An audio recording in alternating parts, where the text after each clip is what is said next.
Hi, I'm Claude. And I'm Jess. We are corporate employees by day, entrepreneurs by night, and work besties for life. Join us as we explore how work besties lift each other up, laugh through the chaos, and thrive together in every industry. Work besties!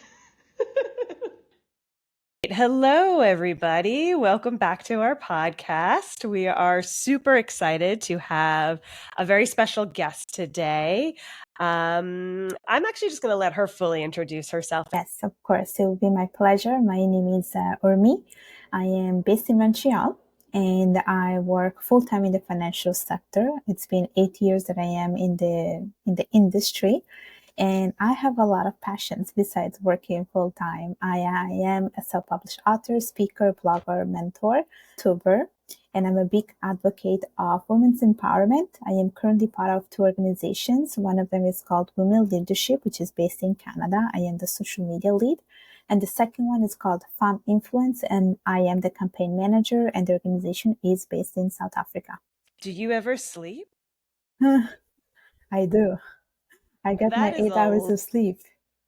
That is very impressive. You've given us a lot to chat about. One thing you did not highlight, though, I don't know if you want to talk anything about it, is your actual background, which is finance, I believe, right? And kind of how did you get from starting in finance to where you are and all these other adventures that you're in? Yes, I am still in finance and I'm very happy of being in finance. How it started was we have to go back to my university time. So I majored from a finance degree and finance has been really my passion. I enjoyed finance when I was in university. Finance was my first love. I loved going to university, studying, taking finance exams. And even after I started to work, I was still studying and I'm still studying for a bunch of financial designations. And I started my career in the industry in 2016. I started to work for this company based in Boston. I worked there as a client support administrator. Did that for 2 years.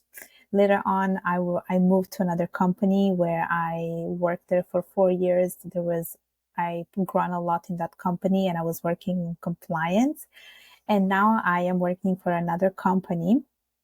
It's been 2 years and basically the work is in portfolio management, which is what I have studied, what I always wanted to do. So now I am where I'm meant to be. And so I work in portfolio management and the different things that I do right now, these are some of the things that I've started to do, let's say in 2019. It started with few things, but then later on in 2020, I started to do more and more as I became, I would say, better at managing my time.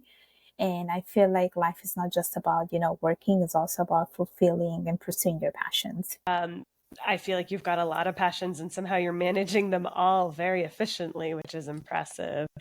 Across these different companies you've worked at, knowing the ethos of our whole podcast, do you have any examples of individuals that became work besties and what did that do or bring to your experiences in your different companies? Yes, I actually do.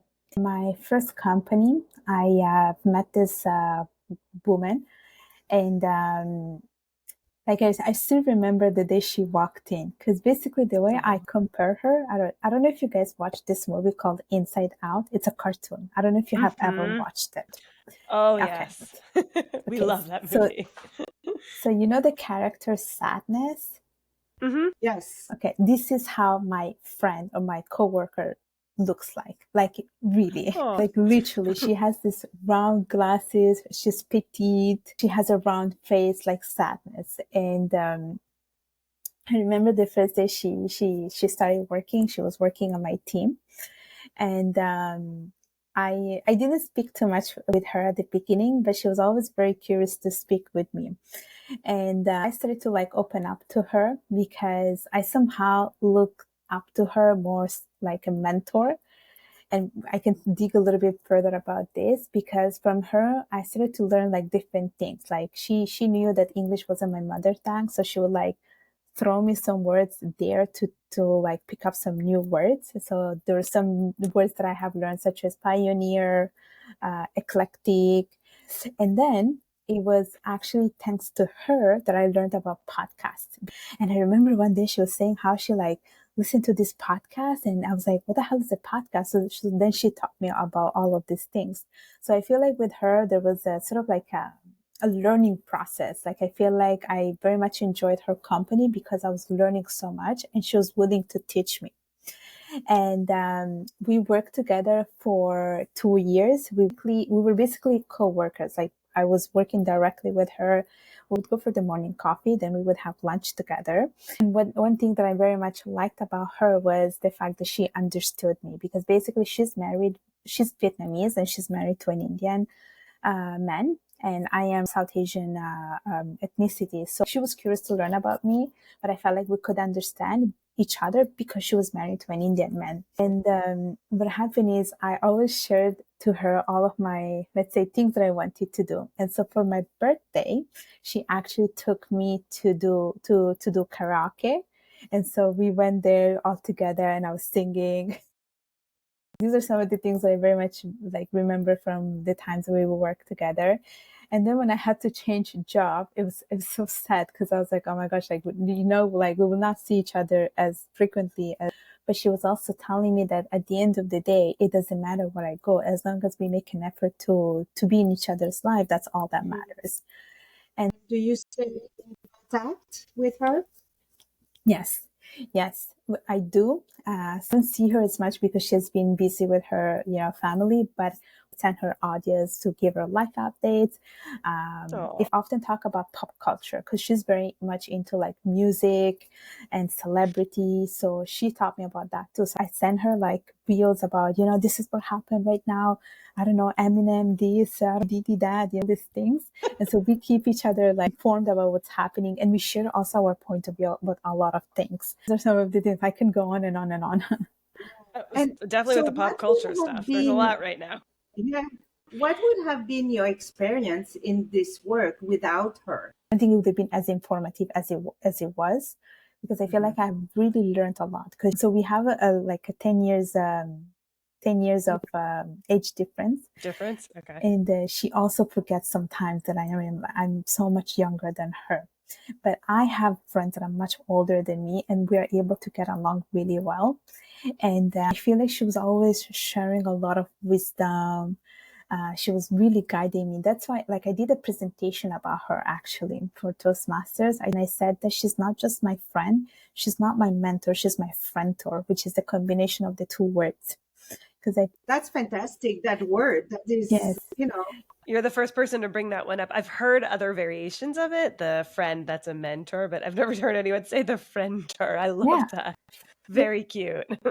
And then what happened is, she wasn't just my friend or my mentor. She was a combination of both, but she became, let's say, informal. She became my mentor, like I would always go to her for guidance, even when I had to like switch jobs and I had to get a promotion. Like I would tell her openly, like, this is how I'm feeling, and she would always guide me. So for me, she was really like a point of reference. I think that's one of the things about mentors. It's almost like a misnomer. It's like a one-way thing. It sounds like you two were friends, like work besties, friends, and then became so close that you were adapting your conversations to mentorship relationship. But I'm going to assume, correct me if I'm wrong, she probably comes to you just as much for some type of inspiration and conversation a mentor would too. Yeah, actually does. Okay. Yes, she does. When it comes to like not work related things, but other things, she does come to me for things.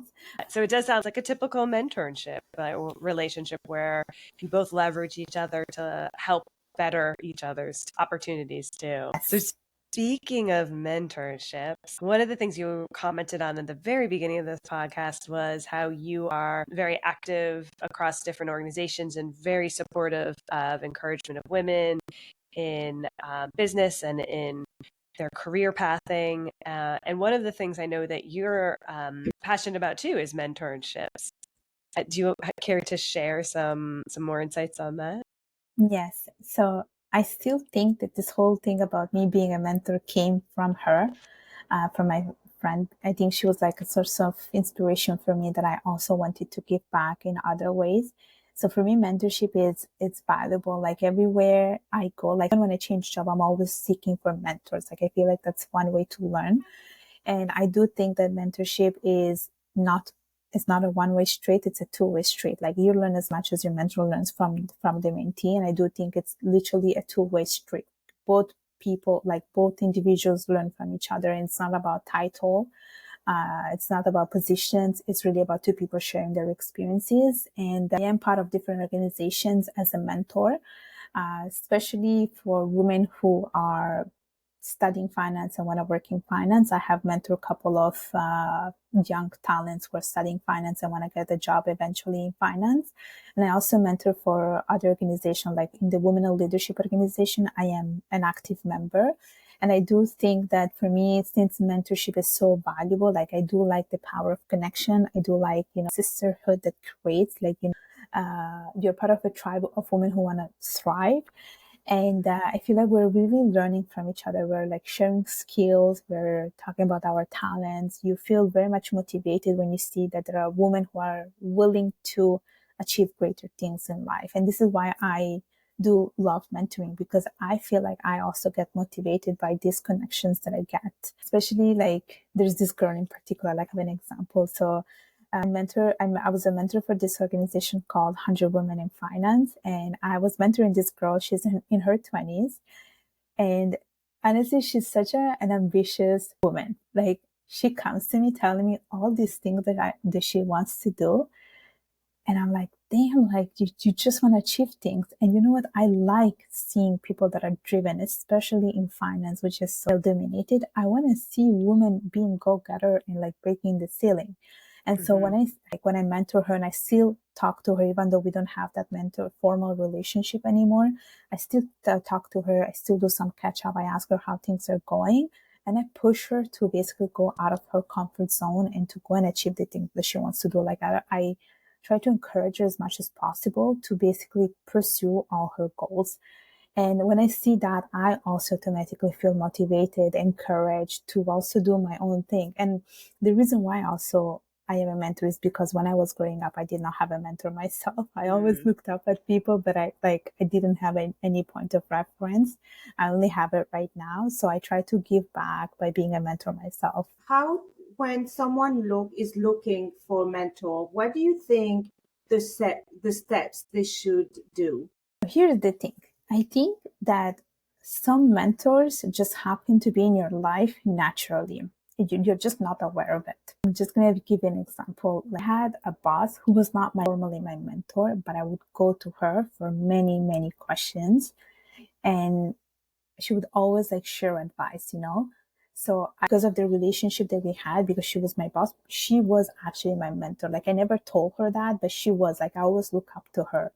But then for other people who want to have a mentor, there are actual programs in a company where you can enroll into this mentorship program. And then you get paired up with someone who, have your same interests, or maybe you have a particular goal that you want to achieve. And then this system pairs you up. So this is from the workplace perspective, and it usually more about career. But then there are organizations out there where you can actively look them up and see if there's like a mentor program or mentorship program. Like for instance, Women in Leadership has just opened their mentorship program for their upcoming year. And so any woman around the world can sign up to be a mentor or a mentee. So it's an open opportunity for both individuals, mentor and mentee, and you can sign up and then be paired up with someone. So basically, those are some of the ways that you can have a mentor. You can do it informally or you can do it formally. So it depends whatever you choose to do. And do you have examples that you've done informally besides the boss for those that are starting in a company and maybe your boss isn't the best stylistic approach for you as a mentor, but you do see somebody else in the organization, or if there's other examples? Yes, I actually have two good examples. So basically, the boss was more informal. But then there was a mentorship program at work. Like when I passed the company, we had a mentorship program, and then we had a list of people that we could choose from. And these were people that I did not know at all. Like these were from other departments. I didn't know them. They were not really the people that I have chosen if I had the choice, but I was still paired up with them. And honestly, it was a great experience because the fact that we didn't know each other, I think it helped us to not have biases. Like he was not influenced by me. I was not influenced by him. And he was my mentor for, I think, 2 years. And that was because like the relationship lasted for 2 years. And I would go to him for work related things, but I would also go and talk to him about not work related stuff. And that's because he wasn't my boss. I think that helped a little bit because I could openly talk to him about other stuff as well. There was that trust, right? Yes, there was the trust. Which Claude and I have that debate a lot about how close you can be with somebody that is your direct manager or somebody that you directly manage, because there's a little bit of sensitivity around that, right? You still want to have a friendship and relationship, but knowing the dynamics of work, you still have to walk that fine line. You can't share everything. Exactly. You cannot share everything. And ideally, you don't want to share everything, especially if it's your direct boss. Some boundaries there, I agree. And then the other thing that I'm doing right now is we call them coffee chats. I don't know if you are familiar with what these coffee chats are, but basically it's not an actual long-term like mentorship relationship. It's more like a speed mentoring type, where basically when you sign up into this coffee chat program, you put all your information, and then what happens is on a regular basis, you get matched up with someone from the company. It could be based in anywhere in the world, as long as the company has offices there. And then what happens is you have a 30 minutes or an hour of conversation with this person. So it's someone from a different department, different role, different path of from a different position of the company. And you have a conversation. And actually with one of them, I got so much valuable information. He actually helped me to basically pursue a designation. He convinced me that I should be investing my time in learning. And so because of him, I actually enrolled into a course and I finished it. And now I go to him for further education. Wow. I reach out to him and I ask him oh, can we chat? And so that has been another type of mentoring relationship. That's fantastic. It just reminded me that during COVID, the company I was working at that point in time, they started that program. It is value added. Really cool. It is. Yeah. It was one of the most valuable parts of COVID for me too, was that I got to talk to all sorts of different individuals in the organizations that I never would have had run-ins with. Different departments that just did not interact with my current scope. And I learned so much. And it really, especially when we went back to work and you got to see people again, it really made being in the office that much more enjoyable, because there's so many people you walk by and you're like, I don't even know what they do, let alone who they are. And it made a really big company feel smaller. I love that idea. Coffee chats are awesome. Yeah. You can do it remote. Yeah, and especially you can even speak with people from other countries, right? And learn and share processes, thoughts, or anything from another side. So that is really good. We should do that. Yeah, I'm so glad you brought that up. I completely forgot about it, but you're right. One of the coffee chats that I had, I wound up continuing an informal mentorship with the individual. They left that company and I kept up with them, and we still sporadically chat because you just, to your point, you never know. You connect over very different things, and everybody's background maybe is different, but there's always something that you can learn from each other. Mm-hmm. Yes. Yeah, that is a really great one. So you also mentioned you're very active in the women's leadership, and what was the other one? The FAB influence? Yes, it's called FAB influence. Yes. And what is the focus of that one?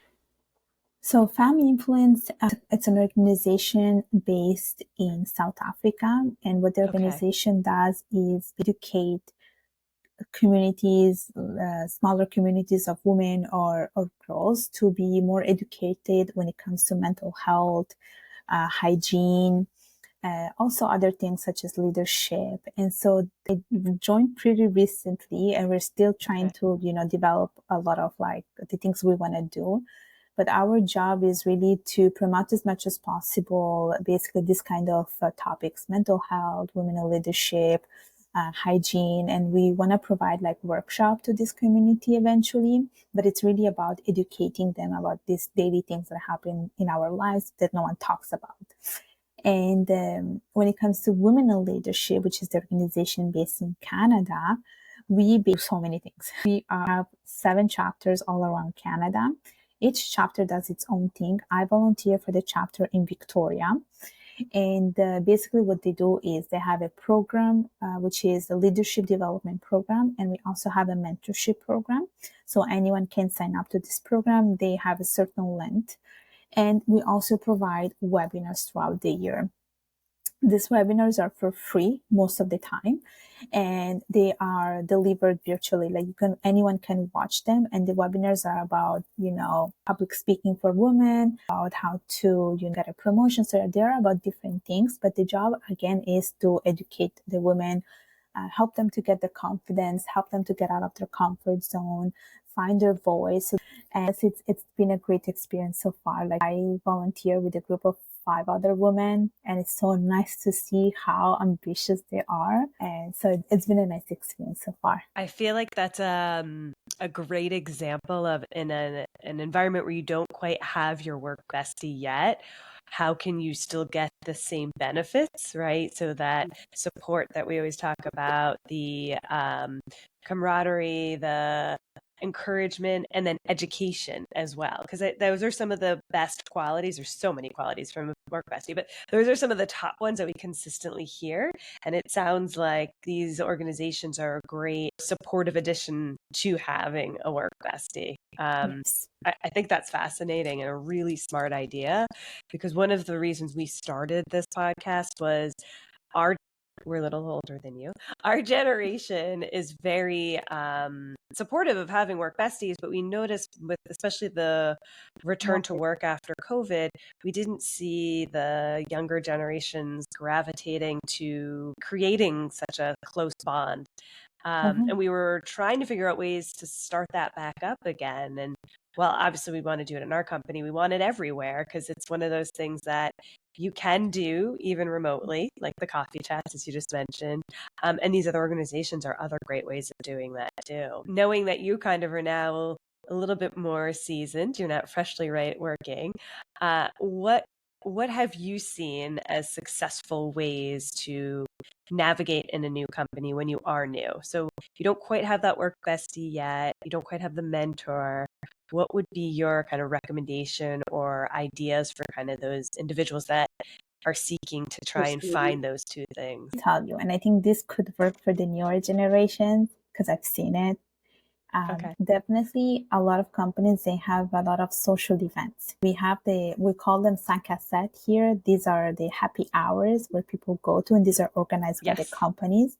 And all the newbies go there. Even the people that have been in the industry for a long time. But I do think those are great ways to find, a mentor or to even like have a work bestie, because, you are more into, yes, it's still like, it's a work setting, but it's more informal.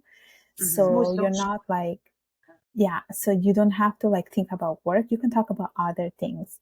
And I think social events are great to attract people, especially the newer generations. When I've seen it with the younger people, is that they have been going to these events and they connect really well with people that are not necessarily from the same age. And they can see how these connections keep going forward even afterwards. Like you see the people chit-chatting in the corridor, you see them talking to each other. And I think it makes it even a great way to decrease the turnover in a company. Like if you find a friend, you're more willing to go to work, you're more willing to stay longer, you're more willing to actually do the job. So I think it's a good way, it's a good tactic for companies to implement the social life. Because I think here's the thing, I've seen companies that don't have too much of a social life, and I don't think that's a good strategy. Like I think, there's a bit they of don't prioritize work-life it. balance. Yeah. Exactly. We definitely agree with you. We think that, and that's, there's studies out there that show the happier you are at work usually relates to feeling like you have a close knit of friends there or really close connections with individuals. And that's really what makes you thrive every day because work is hard. We're all there to do a job, but you do need that little bit of reprieve from somebody. Yes, I do want to hit on two definitely. quick things that you did comment about. I think it's great what you said to the younger generation, if there's social activities or things that are less work related. So if there's a volunteer day, definitely participate in that. In essence, what you're saying is some of the things that we've been kind of promoting too is put yourself out there. You're going to need to be a little vulnerable in the beginning and it may feel awkward, but it's worth it. And then the other thing you hit on, especially with your example of your work, bestie, don't judge the book by the cover. You never know who you'll be friends with. It could be that individual that's 10 to 15 years older. It could Or be, younger. or 10 to 15 younger. It could be somebody in a completely different department that you never thought you'd get along with. It's just, it's one of those things where always be open because you'll be very pleasantly surprised, more so than you'll think. Yeah. Definitely. One of the things that you had talked about with your work, Bestie, is you did a Toastmaster. Would you be willing to talk a little bit about that program? I love Toastmasters. I joined the organization in 2019 with the goal of delivering a TED Talk before I become 35. You heard it here first. She's going to be on a TED Talk, everyone. I hope so. I hope so. You are. And Positive thinking. I was very much inspired by a speech that I have watched of Meghan Markle that she gave basically during the United Nations. And then I told myself, this is what I want to do. I want to be able to speak the way she does.